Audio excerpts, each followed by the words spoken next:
Sylvia. She came to the coffee shop and wanted tea. It was a little odd, but she was a little odd, somewhere between eccentric and crazy. Her name, as you might have guessed from the title, was Sylvia. Jason's fourth law is the older you get, the younger everybody else looks. The corollary is that I was very young when I met Sylvia, so I can't trust any assessments of her age, especially this far after the fact. Let's say somewhere between 50 and 70 with 90% confidence. She had long black hair with no silver in it, so much no silver that it was obviously either dyed or a wig. She wore loose fitting layers of clothes in dark colors gilded with gold, maybe trousers and a blouse with a scarf and a wrap. If you watched her walking and then closed your eyes, you might remember her using a cane, although she never did. Sylvia, as I've said, was somewhere between eccentric and crazy. I was at least, at a minimum, eccentric. So it seemed natural we should spend some extra time together. A customer service job was effectively torture for a young autistic person, but I didn't know that I have autism, and I didn't know I was being tortured. I had these elaborate pre-written routines to entertain customers so that I wouldn't have to relate to them plainly. Lines. And so many people came through. It's the on the Pearl Street Mall in Boulder, and so many people came through from all over the world that I could have like four different lines that I would cycle through, and then the regulars would notice eventually that I only said four things to customers, but they were good lines, and as long as you didn't come in twice, it was fine. Um, I was protective coloration, and Sylvia saw straight through that shit. She laughed at the jokes, sometimes with her belly, sometimes just politely. It's actually causing me some amount of pain right now to think of her empathy. And I'm starting to realize why she did the things she did.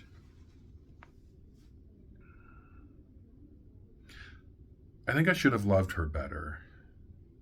One day she asked me if I would drive her to Estes Park. I didn't have a car then and was out of practice driving, but I was also less of a coward than I am now. I agreed when she said her eyes just weren't as good as they used to be. And she loved to drink tea and listen to the elk.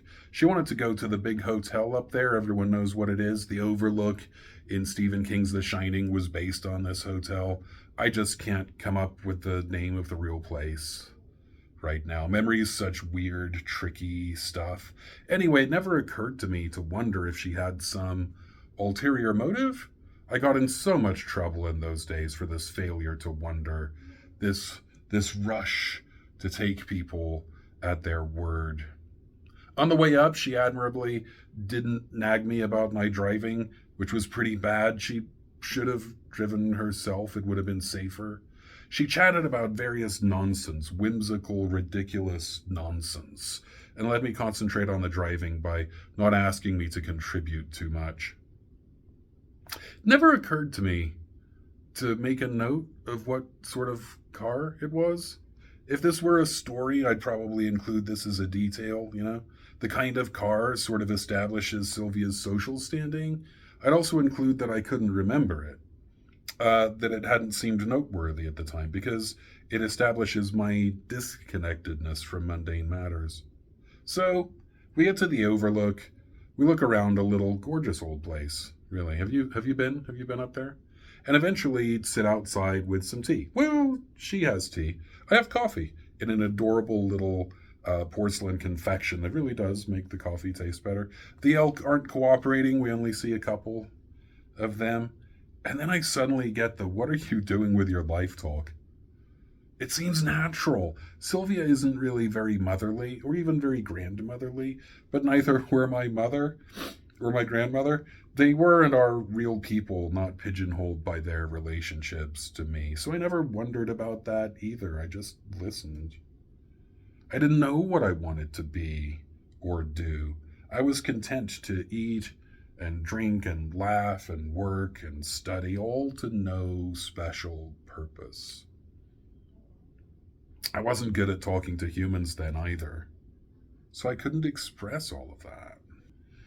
Then things took the weird turn. Remember that Sylvia had talked nonsense on the way up? Mostly she told me about her imaginary cat. It seemed to be a joke or a gag. Who describes their imaginary companions as imaginary? But it was also serious. It meant something to her. And now she asked me if I were sensitive.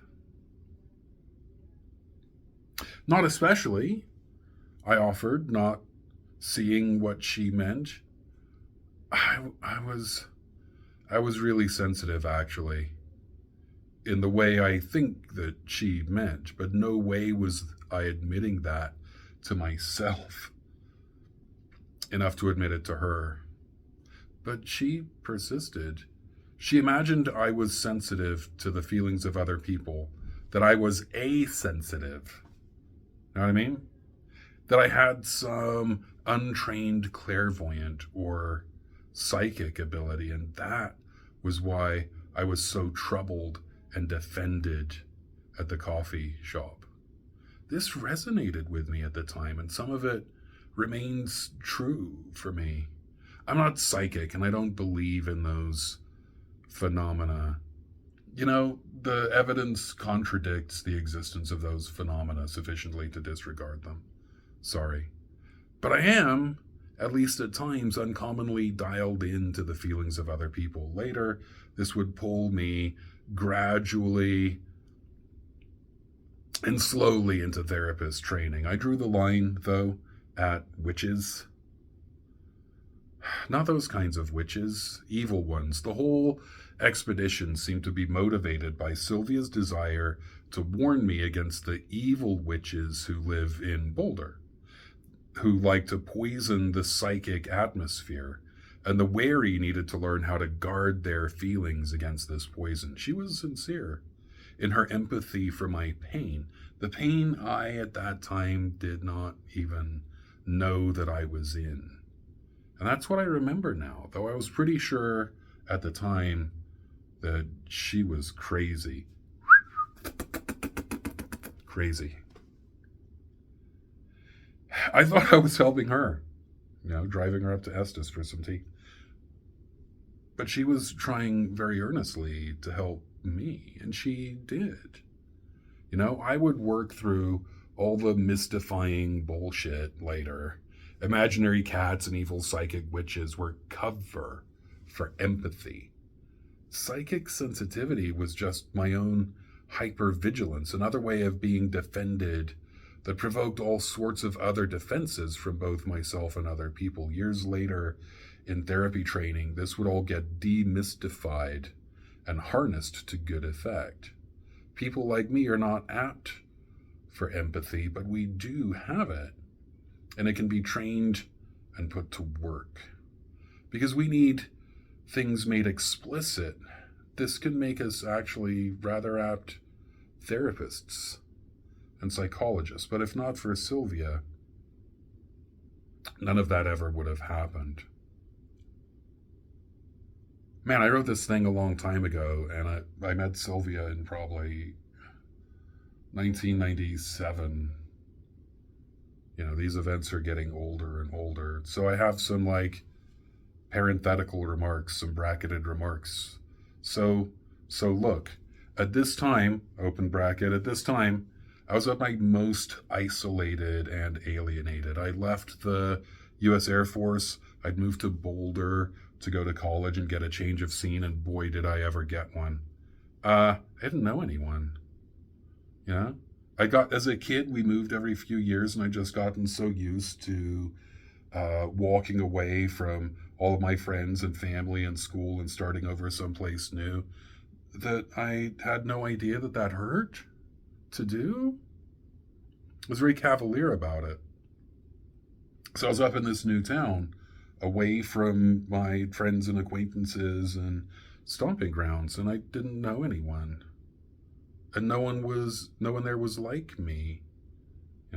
I was dealing with intense grief over the loss of my service friends, the death of my father just a few years before, the loss of my whole country when we emigrated from England.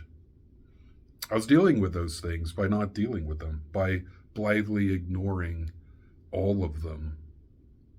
The feelings didn't go away. I was detached from those. But sometimes, alone in an empty room, those feelings of loss would intrude. I thought I was going crazy. I didn't have any reason for hysterical grief, for screaming and wailing, and the urge to scream and wail. It felt like it was coming from outside. So I started attributing the feelings to the spaces I was in. Someone had been there earlier in the day and left those feelings behind as psychic residue.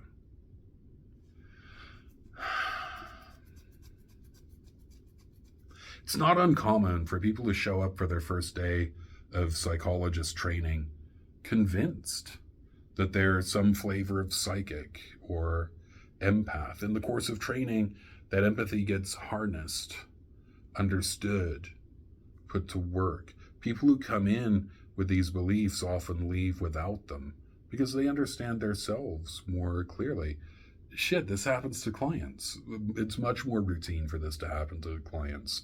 They come in, full of this belief in psychic stuff, and they're a psychic, and they feel what other people feel, and eventually they learn that that's just what they feel, and then they can accept it, and it doesn't have to originate from outside anymore. Close bracket. We drove back to town. Her going on about the cat. Actually, was it the cat that was named Sylvia? And not the woman? And other nonsense, which I now recognize as respectful space. Again, she was just giving me room to think about what we had talked about and drive the car without killing us both. All such clever pretext. And then I didn't really see her much after that, and I never wondered about it. Black pill out.